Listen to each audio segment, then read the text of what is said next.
When God's Word breaks our hearts. Pag-usapan po natin yan sa devotion natin na ito.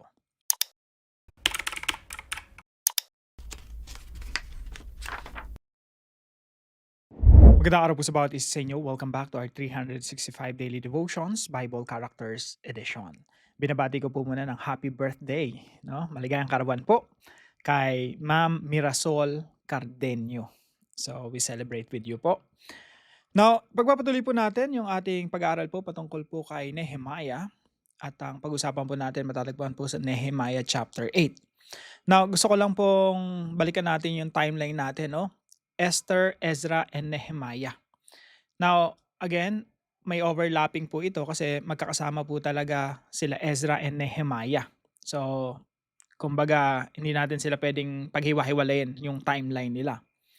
Kaya po, dito sa istorya natin na ito, sa Book of Nehemiah, makikita po natin na si Ezra, nung pumunta na siya sa Jerusalem at naitayo na yung mga pader ng Jerusalem at nandun po si Nehemiah. At siya po ay binasa po niya yung banal na kasulatan, no? Marahil yung Deuteronomy and others, yung Book of Moses.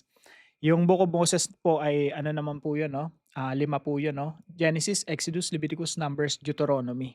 Ang madalas po nilang binabasa yung Deuteronomy. So possible yung binabasa po ni Ezra dito ay Deuteronomy or plus iba pang mga books. So medyo matagal pong basahin 'to. Ilang oras din 'to, isang buong magdamag po na pagbabasa ito at yung mga tao po nakikinig sa binabasa ni Ezra.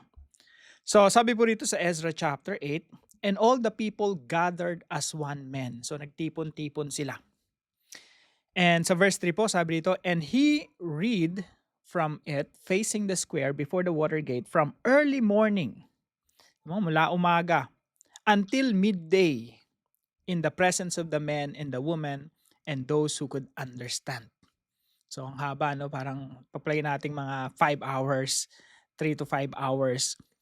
So sabi po dito, and the ears of all the people were attentive to the book of the law. Kasi hindi naman nila nababasa yung book of the law normally. Tsaka wala naman silang, kagaya natin ngayon, lahat tayo may Bible. Sila umaasa lang doon sa reading, public reading of God's Word. So lahat sila attentive.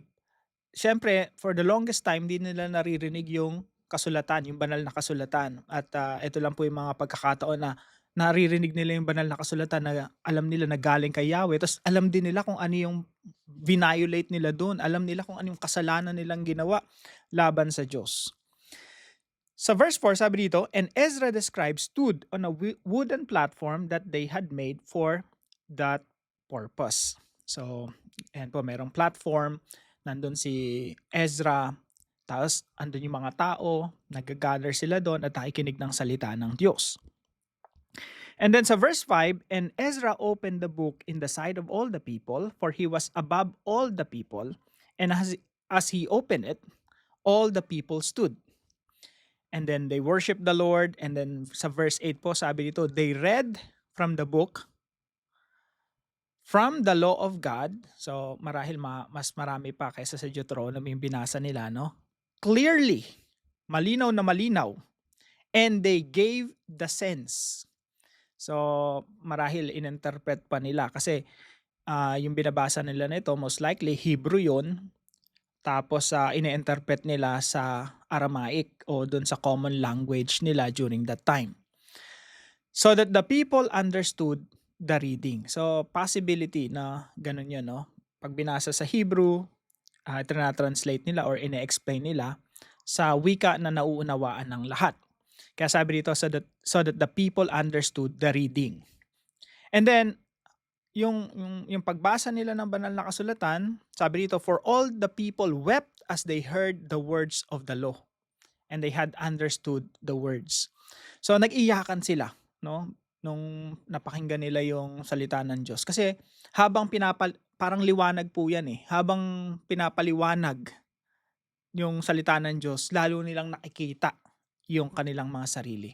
At nakita nila yung paano nila violate yung salita ng Diyos at nag-iiyakan sila. So ito pa yung mga katuruan natin ngayong araw. Number 1 po, God's Word convicts us by bringing our lives into the light. Ang salita po ng Diyos, kinukonvict yung ating mga puso. Kinukonvict tayo. At para pong parang ang liwanag, no? Kaya nga yung salita ng Diyos sinasabi ng banal na kasulatan, lampara ito lamp na nilalapit sa atin tapos nakikita natin yung ating kalagayan, no?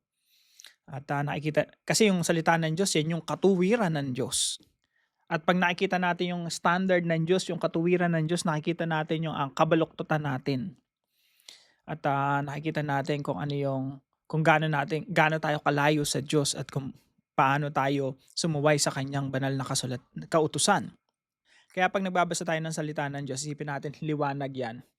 At habang nagbabasa tayo at sumusunod tayo sa kalooban ng Panginoon sa ating binabasa, lalo tayo napapalapit sa liwanag ng Diyos at namumuhay tayo sa ilalim ng liwanag ng Diyos.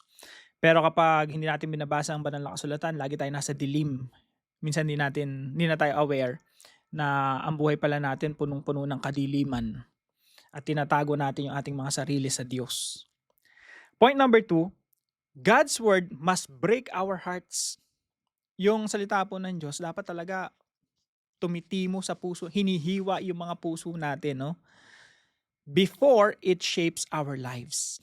Huwag nating asahan na mababago tayo ng salita ng Diyos kung hindi naman nababago yung ating puso. Napakalaga po nito, no? Kagaya po nung preaching ni Peter sa Acts chapter 2 verse 37. So, after mag-preach si Peter, tingnan niyo po yung response ng mga tao. Sabi dito, when they heard this, they were cut to the heart. Nung narinig nila yung preaching ni Peter, they were cut to the heart. Talagang parang tumutusok sa kanilang mga puso. At ano pong kasunod nun? Pag merong transformation ng puso, pero merong penetration sa puso, ano pong kasunod nun? Life, change of life, transformation. Kaya po sabi dito, and said to Peter and the rest of the apostles, brothers, what shall we do? So meron munang penetration sa puso bago yung transformed lives, bago yung pagbabago ng buhay. Nang marinig nila ito, nasaktan ang kanilang puso at sinabi kay Pedro at sa ibang mga apostol, mga Ginoo, mga kapatid, anong dapat naming gawin? So hindi mo itatanong yung anong dapat kong gawin kung hindi naman nakukonvict yung puso natin. Hindi nasasaktan, so to speak, no, ng salita ng Diyos. So I hope yung salita ng Diyos talaga nangungusap sa ating mga puso. And sometimes, no, nasasaktan tayo. Talagang it penetrates. At doon tayo napapatanong, Lord, paano ba ako dapat mamuhay ayon sa inyong kalooban? Pangatlo po, God's word comes alive in your life when you begin to live by it. Ang salita po ng Diyos, buhay yan At kapag yan ay nangusap sa ating buhay, nangusap sa ating mga puso, nagiging buhay yan sa harapan ng mga tao sa paligid natin, no? Sabi nga nung ilang mga Bible teachers, yung mga tao sa paligid natin, hindi naman sila nagbabasa ng Bible. Kaunti lang yung mga nagbabasa talaga ng Bible. Pero ang binabasa nila, yung buhay mo. Ikaw yung walking Bible, no? So to speak. At yung mga tao sa paligid mo, marahil katrabaho mo or kaklase mo, hindi naman normally, konti lang talaga nagbabasa ng Bible. Pero ikaw yung walking Bible nila. Na ikaw yung nakikita nila. And I hope and pray na lahat tayo, kasama ako doon, no? Na nakikita sa buhay natin kung ano yung pinag-aaralan natin sa Bible. Bilang application po sa pinag-aaralan natin ito, number 1 po, read God's Word with hunger. Basahin po natin yung banal na kasulatan ng merong matinding pagkagutom, appetite, na gustong-gusto mo, no? Ako po minsan, aral ako ng aral, busy, dahil kong schedule, dahil kong dapat i-accomplish. Tapos minsan gabing-gabi na, yung bigla akong magkakaroon ng hunger pangs, no? Yung parang may gusto kong kainin, gusto kong kumain ng lugaw. Kapag naramdaman ko na yun, minsan talaga kahit nasaan pang lugaw yan na may tokneneng, hahanapin ko pa yan, no? Talagang yung desire ko, no, may appetite. at hahantingin mo pa yan kung nasa man lugar at madaling araw. So, yun po yung appetite, yun yung parang hunger, gustong-gusto mo. And I hope pagdating sa salita ng Diyos, ganun rin tayo. Meron tayong pagkagutom sa salita ng Diyos. Nahahanap-hanapin mo. Hindi mo pa nabubuklat yung Bible, naaamoy mo na. Gustong-gusto mong mabusog ng salita ng Diyos. Read God's Word with hunger. Number 2, attention. And number 3, willingness to be convicted. Attention, kasi kailangan mo talagang pagtuunan ng pansin. Hindi siya yung parang binasa mo lang tapos hindi mo naman inuunawa ng malalim o hindi mo naman talaga hindi pwedeng shallow reading lang eh. Talagang attention, tingnan mo ano bang sinasabi talaga ng banal na kasulatan. And at the same time, willingness to be convicted. Na yung salita ng Diyos kapag para sa iyo talaga yan, mangungusap yan sa puso mo eh. Pero minsan ayaw natin ng sinasabi ng salita ng Diyos kasi against sa lifestyle natin. Minsan sinasarado na lang natin, next time na nga. Pero ganun eh, pag nagbasa ka ng Bible, you have to, hindi pwedeng cherry picking. Kailangan kung ano yung nakasulat dyan. Eh hindi tayo iilag, no? Kung tatamaan tayo, tamaan. And number 2 po, allow scripture to correct you. Pag nagbabasa tayo ng Biblia, isipin mo natin standard ng Diyos yan. At ang pagbabasa ng Bible, parang inihalin tulad mo yung sarili mo sa isang plumb line. No? Madalas na ginagamit ng mga prophets yon. Alam niyo po yung sa pagkakarpentero, yung inihuhulog na ganyan, tapos may triangle, at triangular cone shape, na tuwid yun. Yun yung paglalarawan ng mga propeta sa salita ng Diyos, no? Sa katuwiran ng Diyos, tuwid na tuwid. Tapos yun ang ginagamit na panukat, na kung tagilid ba yung pader, yung poste o hindi. Plumb line ang tawag doon. So, pag nagbabasa tayo ng salita ng Diyos, isipin natin, binabasa natin yung katuwiran ng Diyos. At the same time, makikita natin yung kabalaktatan natin, mga kamalian natin. At doon po, dapat nagiging willing tayo magpatuwid sa salita ng Diyos before we use the Word of God to correct others. Minsan po kasi nandun agad tayo sa number 2 eh. Yung, we're correcting other people using the Word of God. Pero sa atin muna, no? Para hindi tayo hypocrite. Sa atin muna. Hayaan mo nang ituwid tayo ng salita ng Diyos before we share that to others. Para, may consistency. Allow Scripture to correct you before using it to correct others. No? Sa mga misis, sa mga mister, sa family, no, pag nagbabasa tayo ng salita ng Diyos, sa atin muna. Kasi titingnan tayo ng mga anak natin, bakit mo sinasabi sa akin yan? Ikaw hindi mo may sa buhay, di ba? Mapapahiya pa tayo. Point number 3, immediately put into practice what God clearly teaches you. Kapag may klarado, no, pinapagawa sa iyo ng Diyos, tinuturo sa iyo ng Diyos mula sa salita ng Diyos, apply it immediately. Wala nang patumpik-tumpik pa, no? Pag may oportunidad na binuksan ng Diyos para mai-apply mo yung salita ng Diyos, apply it right away. Huwag nating ipagpabukas pa, huwag mo nating i-postpone pa. Bakit? Yung intention po kasi ng Biblia ay mabago tayo araw-araw. At yung pagbabago natin, the more you apply the Word of God, the more you will be changed, the more you will be transformed. And ayaw nating dinedelay yung transformation. Ayaw nating pa-delay-delay yung ating pagbabago. We want to, continually be transformed by the Word of God. Now, para po sa ating discussion, how should we read the Bible so that it penetrates our hearts? Paano ba natin dapat binabasa yung Biblia na tumatagos sa ating mga puso?